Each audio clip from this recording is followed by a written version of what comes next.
Decenas de veciños de Valga acudiron este mediodía ao chamamento do Concello. Ás portas da Casa Consistorial gardouse un emotivo minuto de silencio para despedir a veciña asasinada polo seu marido. Malísimo, como vamos vivir? Ademais, tivelo por aí e pareceche mentira que vai chegar, porque aquí vive a poucos kilómetros daqui. Representantes da Secretaría Xeral de Igualdade, da Fundación Amigos de Galicia e o alcalde de Pontecesures, Juan Manuel Vidal Seaje, e varios compañeiros do goberno cesureño sumáronse a este recordo e acto de condena contra a violencia machista. Podes comprender,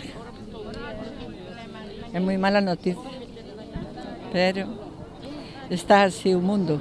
Ora, xúntase con isto, co do tren, é que temos 20.000 cousas xuntas. Demasiado, é demasiado. Eu porque teñas un problema non é a solución esa.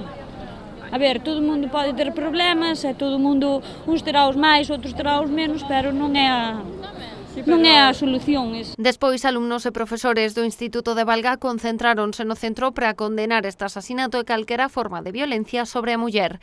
Mañá está prevista a celebración de numerosas concentracións convocadas por colectivos feministas de toda a comarca e de Galicia. Entre elas, celebraránse na Praza de Galicia de Vilagarcía, na Praza da Naiciña en Cambados e diante da Audiencia Provincial en Pontevedra ás 8:30 da tarde.